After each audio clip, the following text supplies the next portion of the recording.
This program is brought to you from WisconsinEye's Margaret Farrow Studio. This week on Rewind, your week in review. State election officials couldn't agree what to tell clerks about how to handle poll watchers, what this means for Election Day. Plus, Senator Ron Johnson surges with a 6-point lead over his Democratic opponent. We have those results and more from the latest Marquette University Law School poll and the highlights from 2 U.S. Senate debates. Also, what you can expect from Tony Evers and Tim Michaels' first and only debate. All this and more on Rewind, your week in review for October 14th. Hi, I'm Emilee Fannon. And I'm J.R. Ross. J.R., we're going to start this week as the Wisconsin Elections Commission basically couldn't really issue any guidance over when it comes to poll observers. Now, poll observers kind of got heightened scrutiny after the 2020 election, with a lot of people wanting to get more involved from the Republican side of the party to watch what goes on basically at a polling place. So they weren't able to agree on what to tell local officials when it comes to how far someone can stand. Of course, there's already rules in place right now for poll observers, but there was a proposal by the Republican chair, Don Millis, after he said he heard concerns from the public about what's allowed at polling sites, and he wanted to clarify the law. But of course, Democrats argue this is too close to an election to change the rules. We're under 3 weeks until Election Day. WEC had this meeting. Let's kind of just first hear from both sides on this issue. I think it's fine to have something in writing so that everybody who walks in the building understands what statute says and that the clerks are complying with the statute. 3 to 8 feet from the tables as Commissioner Jacobs stated. All you're doing is you're making sure that observers who walk into that building understand what the statute says and that the clerk is complying with them. And I don't think that's springing something new on somebody for the first time. If we're just adding the statute, the previous information worked fine. And I remain concerned about this whole number of observers thing, because what it does is penalizes any observer who's honest and rewards those who are dishonest. We're 30 days out. We need to keep our hands off the process absent something really urgent. You know, COVID, yes, we had to really act in urgent ways. This isn't urgent. This isn't new. It's worked before. I don't think we mess with it at this point and start modifying it in any way. So this really doesn't give clerks any guidance for election observers heading into Election Day. And also we've seen that there has been some intimidation at polls, and some poll workers are concerned without, additional guidance that more intimidation could happen. We don't know if it's happening here in Wisconsin, but it's happened in other states. So this is kind of just an issue that's been an issue since 2020 election. Remember, there's law, there's agency rule, and there's guidance. The law on observers is kind of sparse. It says it must be between no closer than 3 feet, no more than 8 from the table where you check in and announce who you are and everything, the table registered to vote. Beyond that, it gives the Elections Commission the power to regulate or to put rules in place about observers. And a couple like for example, the chief official at a polling place can kick somebody out for being obnoxious, right? Mm-hmm. The rules process, the Old Government Accountability Board had rules in place that have expired, all right? There's no rule. The commission is writing a new rule. That's going to take a year or two. There's nothing in place for clerks right now to use beyond this sparse state law. The commission in March sent a memo to clerks based off that old GAB rule of what they could do, like no recording equipment in a polling place, those kinds of things. Then there's guidance. This was going to be some new guidance for the clerks about what they should be doing, right? The challenge is Don Millis, in writing his proposed guidance, according to Democrats, went beyond state law. For example, I mentioned that you got to be between 3 and 8 feet of a table. Don's first proposal said no more than 3 feet. And he said, okay, wait, I made a mistake. That's my bad. We'll fix that. He also had proposed, for example, being within 3 to 8 feet of any table, like where you're counting absentee ballots. Dem's like, whoa, we're going to cause problems here by doing this. And there are other things in his proposal that they felt like exceeded state law, that we can't do this because the Supreme Court, go back to past rulings, have said agencies, you can only do what's in the state law, you can't go beyond state law. It's that gray area of guidance and rules. So where are we at? Well, it could be. Yeah, it could be an interesting day. It could be an interesting day. I will bet you there'll be a lot of attention on Milwaukee and what's going on there. That's the place where Republicans are kind of like on heightened alert about what's been going on. They think there's, I've heard shenanigans allegations for years about Milwaukee, whether it's justified or not. That's where I think you're going to see the most issues with people at polls trying to observe, because this all stems from 2020, where people complained about what they thought should be allowed versus what's actually in the law. The complaint was, well, I can't hear, I can't see, I can't check this person's ID to see if that's actually that person. That's not in the law. But people, because they feel like my perception is something funny is going on, this should be changed, this is what's driving this Republican discussion about, well, maybe we should alter the rules or the law about observers. Because, right, there's a difference between a poll worker and a poll observer. You kind of just stand around and watch, but you're not checking people in. You're not checking people to sign the poll book at all.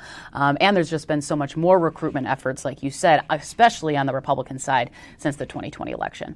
Speaking, keeping up with the theme on elections, we have an update on the ballot spoiling lawsuit that we recapped last week. A Wisconsin appeals court on Monday put a hold on the court ruling for now. But this is already happening, JR, right now, when absentee ballots are already sent out. Mm-hmm. People are already returning their absentee ballots. So what type of impact will it have, and when will the courts actually make a decision on this? Like we said, we are just, weeks away from the election, so will there be a decision before that? We just have to see. To complicate this issue even more, thanks to the courts, so this was filed in Waukesha County Court. The appeal was filed, and the Democrats appealing the decision want it moved to the 4th District Court of Appeals based in Madison. The Republicans who filed the lawsuit want it back in the 2nd District Court of Appeals based in Waukesha. Why is that? Madison-based 4th District is more liberal than the Waukesha-based 2nd District. The state Supreme, so now we had a deadline of Wednesday for the parties to kind of weigh in about this appeal. The state Supreme Court stepped in and said, okay, wait a second, now we've got a request from the Republicans to move this case back to the 2nd District. We have our own deadline of noon on Thursday for you to tell us whether we should step in and say the appeals court was wrong to move this case and go back to the 2nd District. In the meantime, Brad Schimmel, the Waukesha County judge, former Republican Attorney General, his decision banning the spoiling process is on hold. So, what have we got to watch for? Number one, what state Supreme Court say? Where is it going to be heard? Number two, will the appeals court say we will hear it? And number three, will Schimmel's decision go back in effect between now and 3.5 weeks from now? Right. And we've talked about this before, how many people are still voting absentee. We know how many have gone out, but who does this really impacting, right? And we don't want to have any candidates dropping out of the race, right? Was what happened in the primary election when a slew of candidates from U.S. Senate and a gubernatorial candidate on the Republican side, Kevin Nicholson, also dropped out, so people wanted to vote for someone else. But how many people actually want to spoil their ballot remains to be seen. Bigger issue to me is still the issue about what's a complete address for witnesses. Right. A week ago after we finished taping, Dane County judge said, hey, the Elections Commission previously had guidance in place saying that an address was street number, street name, municipality. If you got that, you're good. I'm not going to issue an injunction saying you must accept incomplete addresses. You don't have a zip code on there according to this guidance, but I'm not going to say you can leave off your municipality, for example. We have another Dane County judge hearing a similar lawsuit asking a similar thing, declare partial addresses okay. That's going on as we speak. So that's something to watch as well. So yeah, it never ends. And these lawsuits never do in Wisconsin, especially when it comes to elections. All right, and another update from another story that we covered last week on the show about the Milwaukee Get Out the Vote effort. So that lawsuit, one portion of it, basically the request by the Republican Party, wanted to seek records about the Milwaukee Get Out the Vote effort. That open records lawsuit was dismissed because they said they already got what they wanted, but this issue is still at stake because Milwaukee Mayor Cavalier Johnson has long argued that the Milwaukee Votes is privately funded, it's nonpartisan, it's just strictly designed to encourage voting and for people to register. But GOP is still fighting currently right now to eliminate it because they believe it's very similar to how Zuckerbucks were funding elections in 2020. They believe it gives Democrats an edge. It's specifically designed to help Democrats get out the vote. And there was a hearing on the merits of that lawsuit on Wednesday. The city ahead of that hearing said, look, the Republicans are citing these various laws, and there's a conflict here that there's something inappropriate. One thing they're citing Doesn't apply to elected officials in Milwaukee. Another thing they're citing says that there's a conflict if you have if you're associated, if you have an interest in a group. Neither the mayor nor any of his family have a stake in these groups involved in this. They're saying that doesn't apply to us. So the judge was peppering the Republican attorneys like, okay, where is your proof? Where is your proof that the city is funding this, aiding, doing something appropriate, aiding this? Where is your proof where the money is going through some kind of public process? And they had a hard time kind of answering that question. The judge said she would have an issue a decision likely next week. So we'll find out what's going on with that. But in the meantime, the Republicans are asking for an order to shut down this effort. I still am kind of unsure how that would work when you have privately funded groups doing a private effort. Maybe you can get an order saying that the city can't help, or the city must stay within the law of what it can do, but I'm not sure if that's going to shut down that effort at this point. And the clock is ticking, right? Yes. We had a new Marquette University Law School poll this week, and kind of the same headlines with the governor's race. We'll start with that, is that it's going to be tight, right? Not dramatic change here at all between the matchup between Tony Evers and Tim Michels. Pretty, it's split. It's within the margin of error. And Charles Franklin poll director has essentially said what many of us are saying, it's going to be a toss-up, so remains to be seen there. Jared, do we see anything else interesting with these results, specifically about the governor's race? We did see Michels get a little bit of an upswing with independent voters. So other than that, was anything else that you found interesting from the governor's results? The trend has been decent for Michels with independents. It's been swinging toward him as well as Johnson in the Senate race. The issue is in the governor's race, if you look at the TV spending, the period of this poll, from the day after it got out of the field to the day this one ended, the day the last one got out of the field, this one ended, Evers and company have outspent Michels' company by a dramatic amount.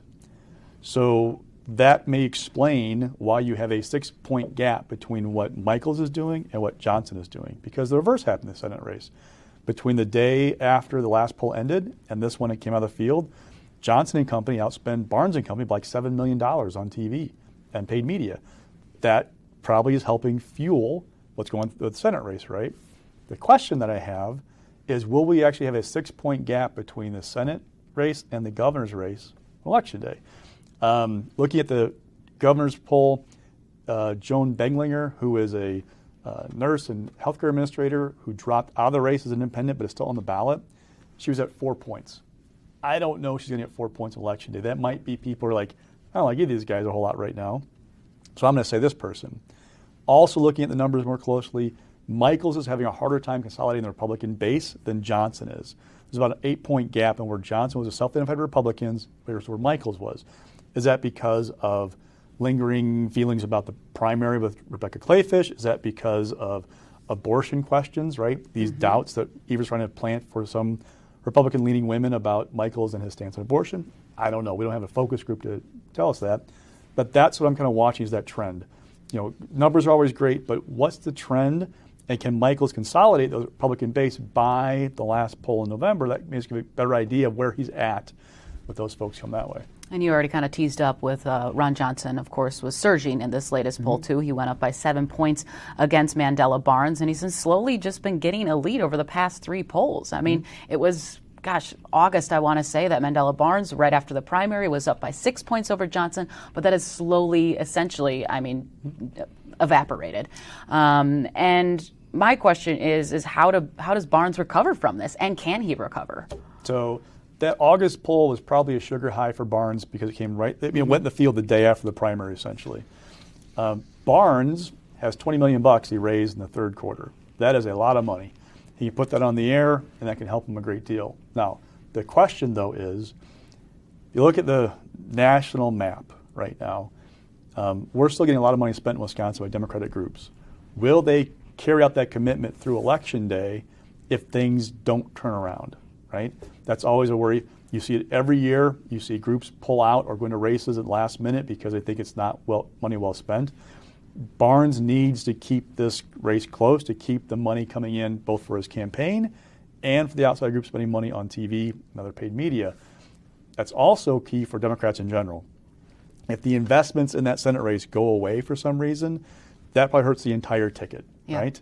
So you've got to hope, if you're a Democrat, that Barnes, obviously you wanted to win, but two, at least keeps it close enough to keep people investing. And you look, the trajectory is not great for Barnes. There's a time to turn this around, possibly, but you have to have an effective counter to the crime message. People have argued to me for a while now that Barnes wasn't doing a good job of it. He's talking in more personal terms about crime, like I've been touched by gun crime. I hope you never have to feel what I felt, because that's a more effective message we saw before.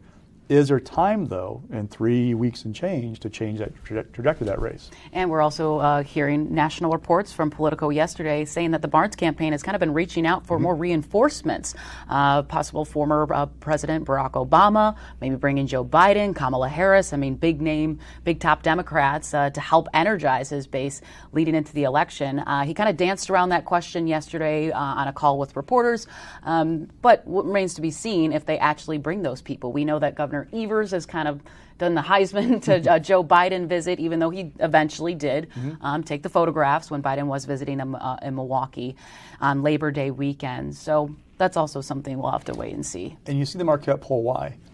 The people who are absolutely certain to vote are the numbers you saw with the 6-point gap in the Senate race, and basically even the Gov's race, the 1 point.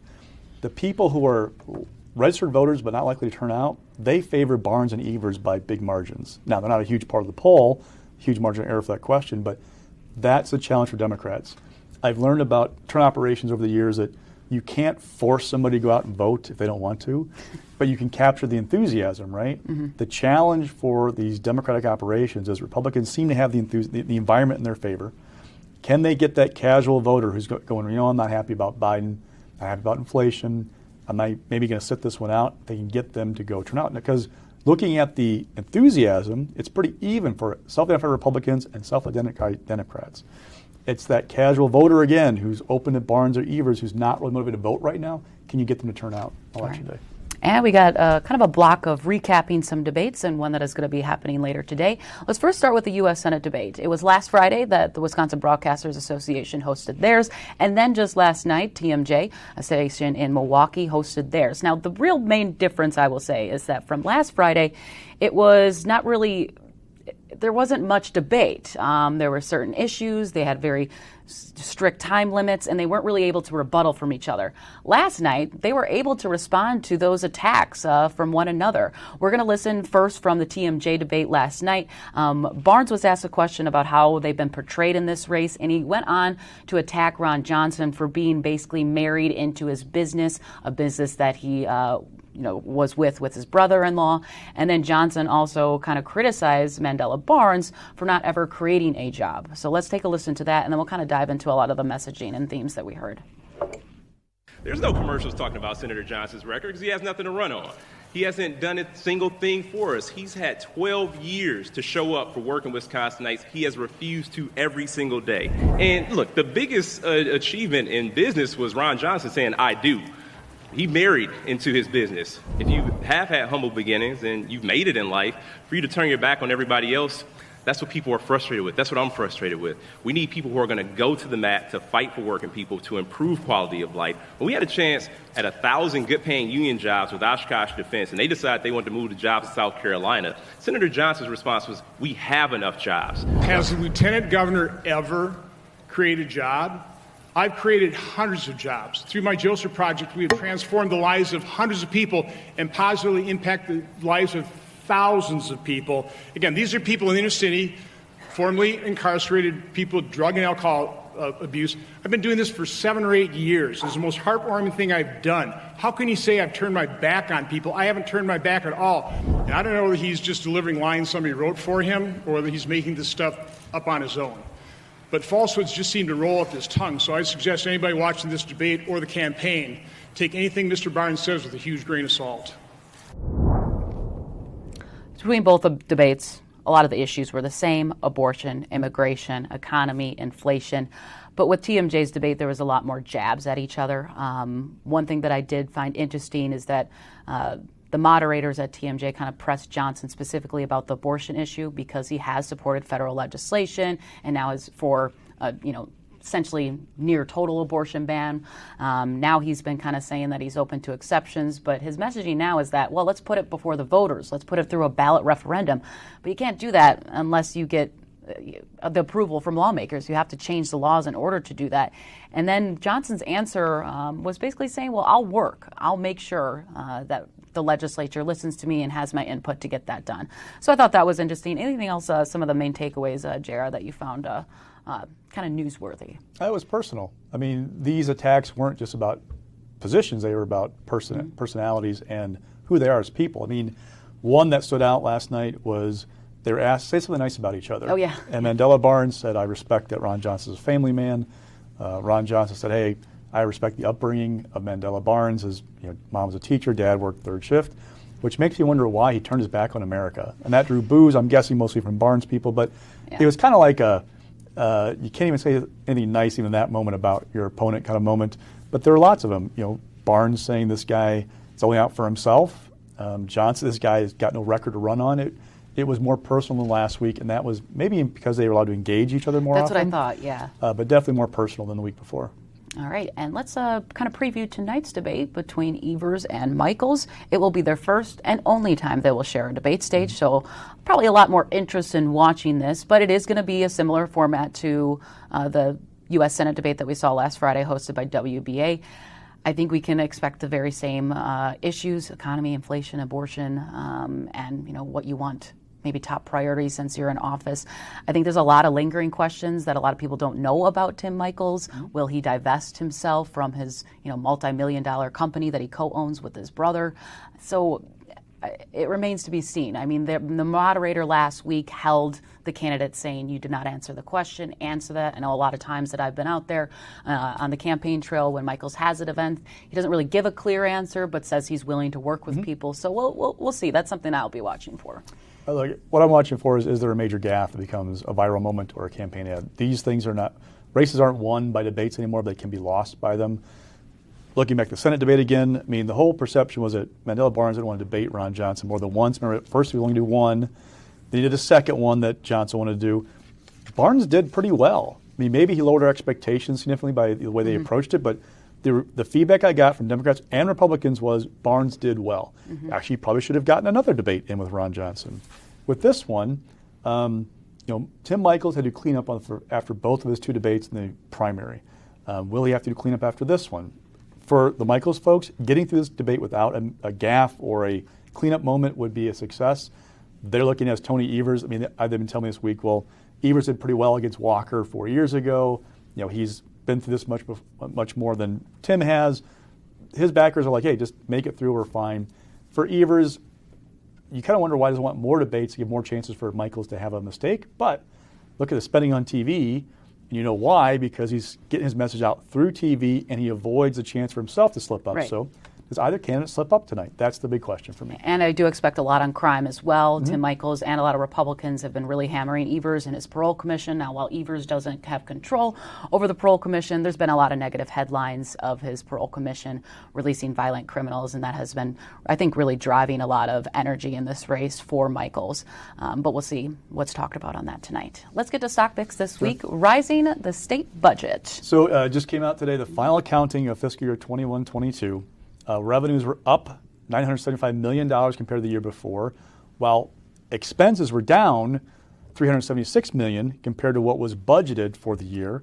That equates to a $4.3 billion budget surplus at the end of the last fiscal year, June 30th. Now, looking ahead, the Fiscal Bureau, the nonpartisan budget arm of the legislature, has projected that in this current fiscal year, revenues will outpace expenses by about $1 billion and change. So do some basic math. You're talking a budget surplus north of $5.3 billion if the second year projections hold. The challenge, of course, is rising interest rates, questions about a recession. Those second year projections could go down. Other thing is the rainy day fund is $1.7 billion. That is much like the surplus for the first year of the biennium. That is a record. What I'm watching with that money, and I've got a few years left, Emilee. I know I've been here for a while, but I got a few left.